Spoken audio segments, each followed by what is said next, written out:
नमस्कार साथियों, आप जो प्रतिमा देख रहे हैं मां सरस्वती की, ये प्रतिमा राजकीय वरिष्ठ माध्यमिक विद्यालय कवाली स्कूल की है। और इसी स्कूल की हम सुंदरता की बात करें तो देखिए किस प्रकार से इस स्कूल को सजाया गया है। और यहाँ पे हरियाली, बहुत ही ज्यादा पेड़ पौधे बच्चों के द्वारा यहाँ लगाए गए। यहाँ के अध्यापकगण हैं, उन्होंने काफी इस स्कूल पे जोर लगा रखा है कि इसको अति सुंदर बनाया जाए। और सुंदर बनाने के लिए इस स्कूल के प्रांगण के अंदर चारों तरफ हर प्रकार के पेड़ पौधे लगे हैं। हम बात करें इस स्कूल के बारे में, 1944 आजादी से पहले स्कूल की स्थापना हुई थी, ऐसा बताया जा रहा है। और यहाँ जो प्रधानाचार्य हैं उनका क्या कहना है वो भी हम आपको बताएंगे। यहाँ के जो बच्चे जो शिक्षा ले रहे हैं उसके बारे में हम बात करेंगे।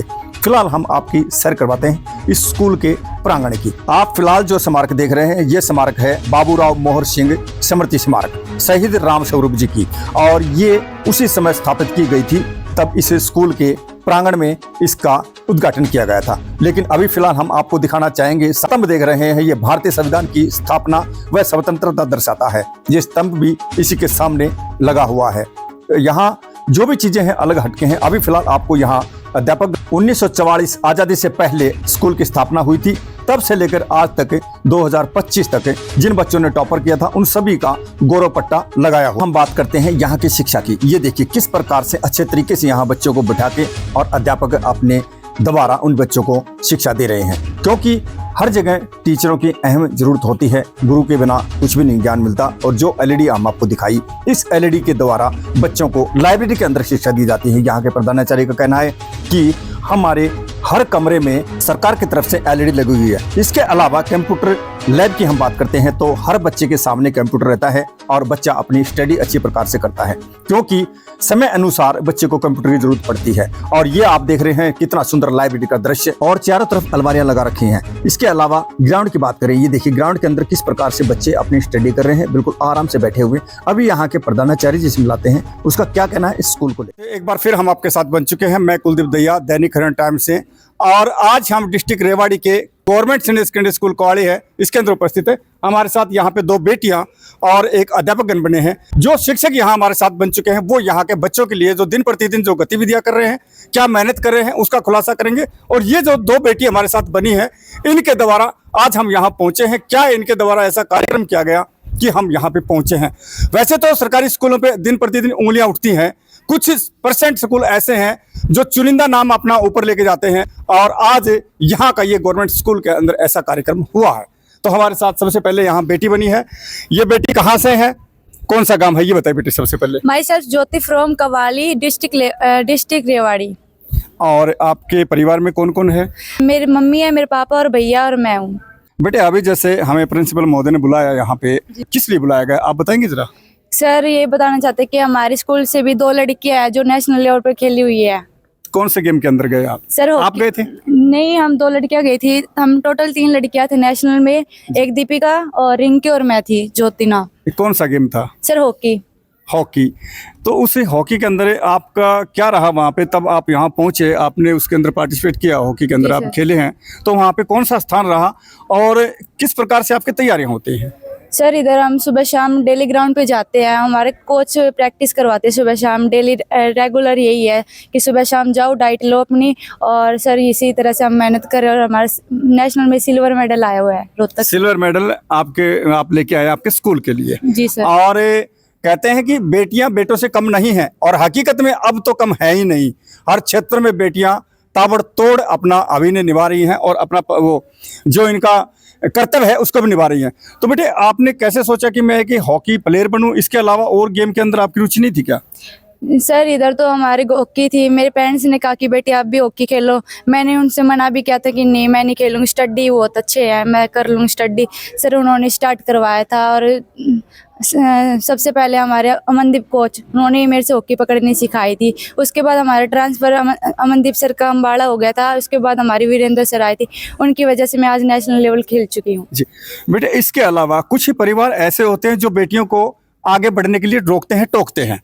जी सर। तो इसके बारे में आपका विचार क्या है कि जहां हमारे परिवार वाले रोके टोके, और बेटियों का क्या दायित्व है, किस प्रकार से समाज के अंदर रहें? जी सर बिल्कुल, मैं यही कहना चाहती हूँ कि है ना, लड़कियां है ना बहुत कुछ कर सकती है। बस यही कहना चाहती हूँ मैं तो। थैंक यू बेटे, बहुत अच्छा जवाब दिया।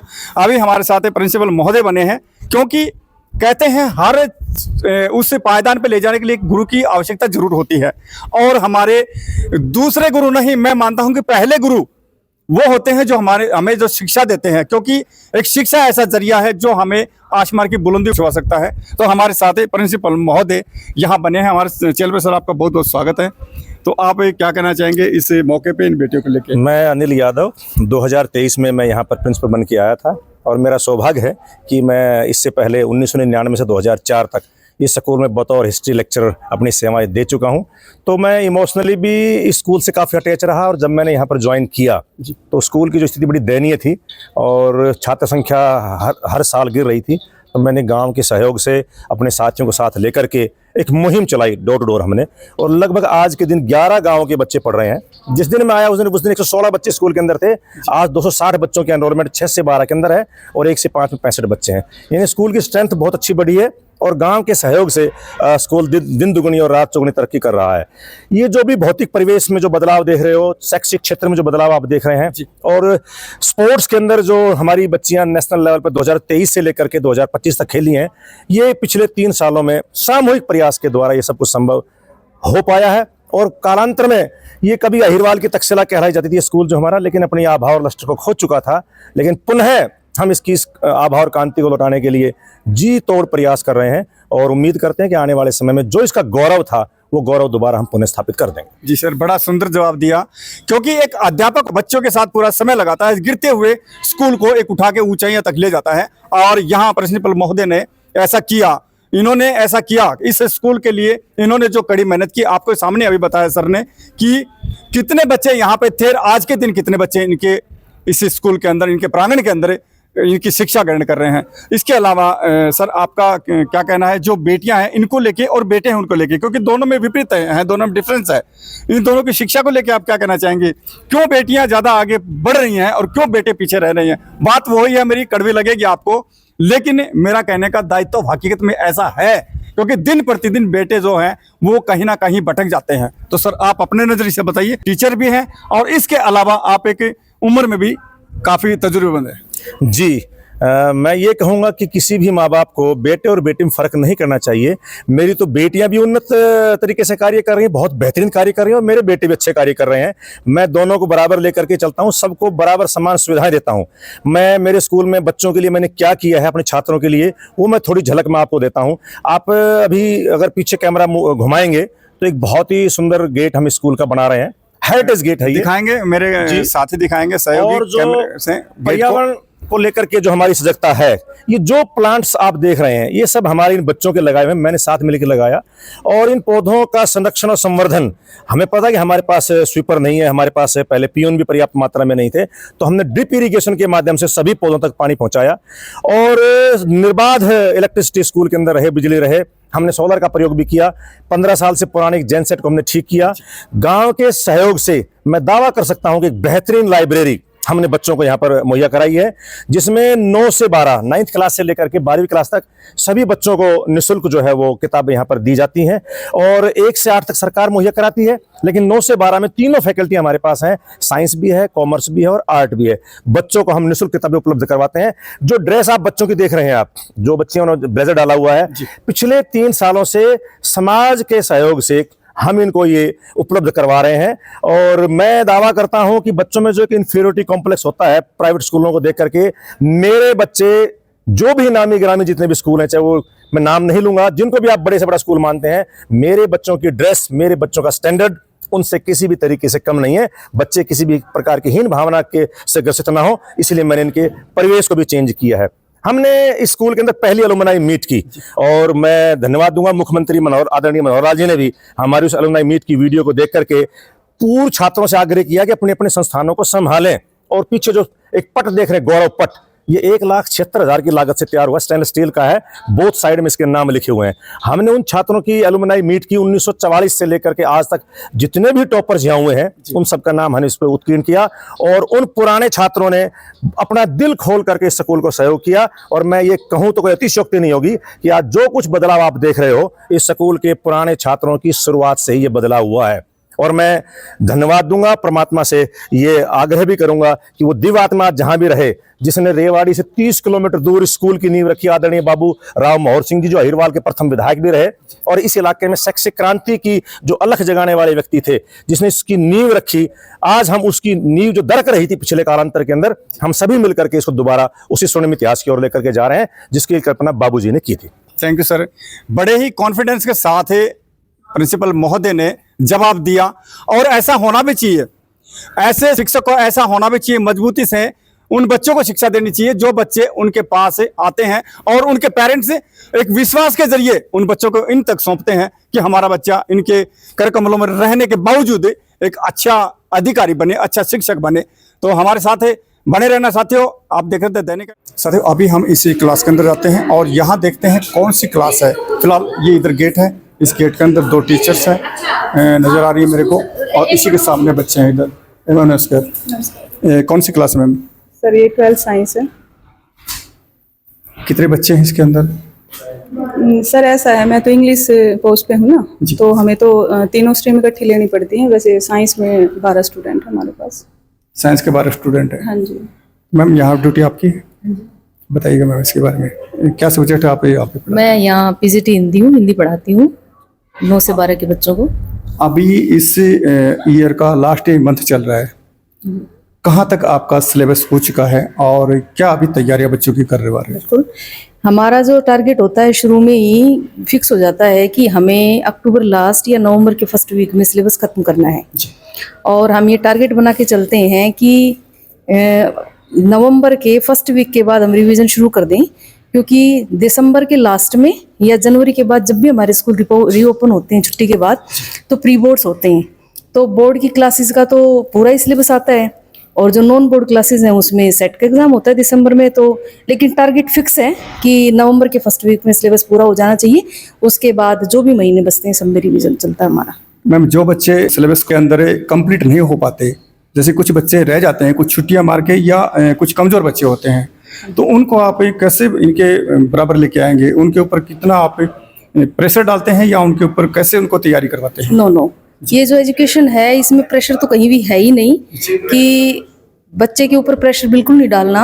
हम सिलेबस करवा देते हैं, और मान लो बाई चांस कोई चैप्टर वीक रह जाता है या बच्चा छुट्टी लेता है तो कंप्लीट नहीं हो पाता है, तो हम दोबारा से हल्का हल्का रिवीजन के समय हर पार्ट को दोबारा से रिवाइज करवाते हैं समरी टाइप से, तो इतना बच्चे को लगता नहीं कि उसका वो चैप्टर छूट गया था।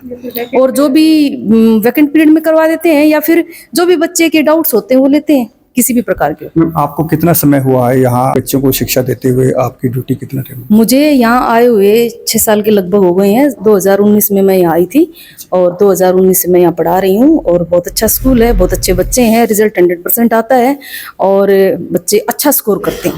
मैम, 6 साल का पीरियड एक लंबा पीरियड होता है, तो इसके अंदर यहाँ पे स्कूल की बात करें हमें, आपको क्या कमियां ऐसी महसूस हुई जिसको इस स्कूल की जरूरत है, उन कमियों को पूरा करने के लिए जरूरत है यहाँ की? ये ऐसी कोई कमी हो आपके नज़र में? क्योंकि 6 साल का समय काफ़ी लंबा हो गया, तो इसके अंदर कहीं ना कहीं आपको कुछ ऐसी चीज़ महसूस हुई होगी कि हमें ज़रूरत है स्कूल की। इसके बारे में क्या कहेंगे आप?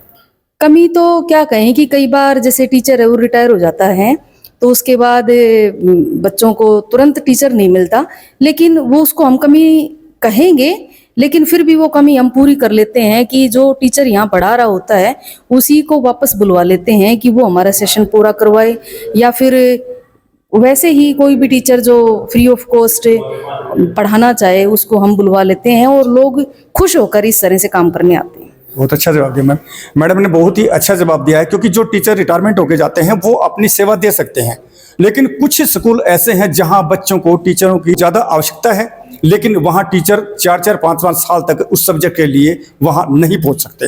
तो इसके लिए विशेष करके सरकार से हमारा अनुरोध है कि जहां उन बच्चों को एक टीचर्स की जरूरत होती है, तो उस स्कूल के अंदर उस टीचर को अवश्य भेजें, ताकि उन बच्चों का एक भविष्य खतरे में न जाए। अभी यहाँ जो बच्चे हैं, इन बच्चों से हम कुछ पूछना चाहेंगे। 4 बेटियां हैं और इधर 3 बेटे हैं। कुछ बच्चे शायद आज छुट्टी पे हैं क्योंकि शादी का वो चल रहा है। इधर हम आना चाहेंगे। हमारे साथ बेटी बनी हुई। बेटी क्या नाम है? जहानवी यादव। बेटे, आप सबसे पहले ये बताइए कि आपका यहाँ से क्वालिफाई होने के बाद आपकी क्या थीम है कि आप कौन सी लाइन में जाना चाहेंगे, क्या बनना चाहेंगे? सर मैंने मेडिकल ले रखी है, तो उसके बाद मेरा थीम ये है कि मैं बीएससी नर्सिंग करूँगी।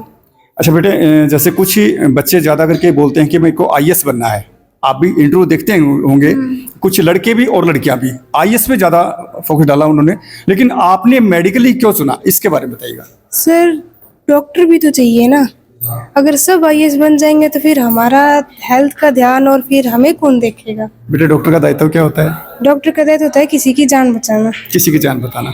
तो जब डॉक्टर के पास जो मरीज आता है तो मरीज यही सोचता है कि उसके अंदर भगवान है, सोचता है। लेकिन मेरा एक अहम क्वेश्चन है, और वो क्वेश्चन कुछ लोगों को दर्द भी होगा, क्योंकि मैं हमेशा वही बताता हूँ कि मैं हमेशा कड़वा बोलता हूँ और सही बोलता हूँ। कुछ परसेंट जो अपने आप को उस प्यादे पे नहीं रखते और कुछ चीजों में धांधली करते हैं, इसके बारे में आपका नजरिया क्या है? सर मैं तो ये कहना चाहूंगी कि परमात्मा सब कुछ देख रहा है। अगर हम ठीक है ना तो हमारे साथ भी वैसा ही होगा।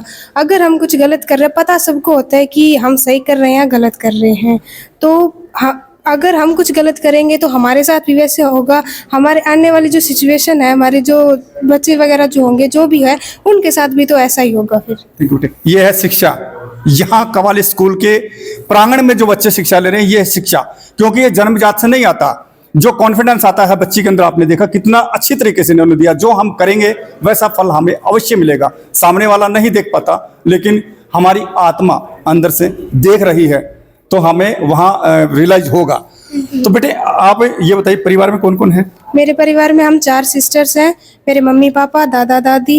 क्या करते हैं पापा? पापा मेरे अभी तो मतलब खेती बाड़ी का ही काम करते हैं। खेती बाड़ी काम करते हैं। और खेती बाड़ी काम बेटे छोटा नहीं है, काफी बड़ा है। लेकिन वो अन्न पैदा करते हैं, काफी मेहनत करते हैं, और उस अन्न को आप अनेकों परिवारों में देते हैं। तो इसमें कभी शर्म नहीं करना। एक बात मैं आपको बताता हूँ आज, कि माता पिता के कपड़े को देख के कभी शर्म मत करना, वो कितना ही मैला पहने, कितना भी वो करे, क्योंकि आपके लिए वो कुर्बान हो जाते हैं हर चीज पे। मानते हैं? अच्छा अभी बताइएगा, अपने हरियाणा के शिक्षा मंत्री कौन है?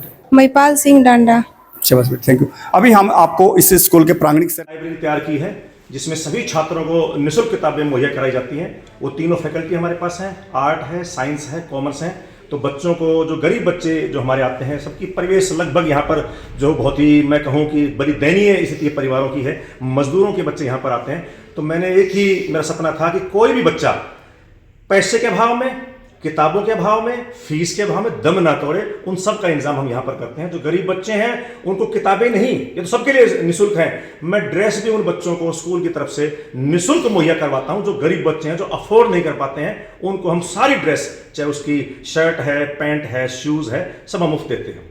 और खाली सिलेबस की किताबें इसके अंदर नहीं है, जितनी भी कंपटीशन की बुक्स हैं वो सभी यहाँ पर हमने इन अलमारियों के अंदर रखी हुई हैं। बच्चे जो चाहें अपने नाम इशू कराएं और अपने पीरियड में आकर यहाँ पर पढ़ें, ये सुविधाएं हमने यहाँ पर दी हुई हैं। और बच्चे जिस भी किताब की फरमाइश करते हैं, सर हमें ये किताब चाहिए, वो किताब हम ला करके बच्चों को यहाँ मुहैया करें। लैब देख रहे हैं, ये हमने 2023 में आने के बाद इसको डेवलप किया है, और इसको डेवलप करने में हमारे ही एक अलुमनाई हैं, अनूप जी, ग्राम जैनाबाद से, उन्होंने हमें डोनेशन दिया।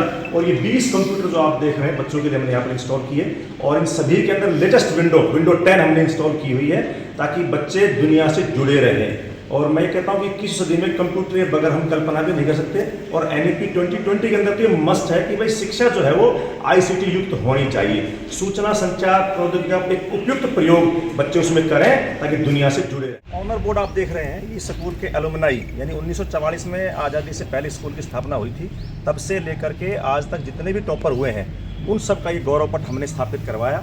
और एक पहली अलुमनाई मीट, शायद सरकारी स्कूल की पहली अलुमनाई मीट हो सकती है, इसी ग्राउंड के अंदर हमने की थी। और उस अलुमनाई मीट में ही इन टॉपर छात्रों ने जो है इस स्कूल को भरपूर आर्थिक सहायता भी दी, जिससे हम ये बदलाव कर सकें।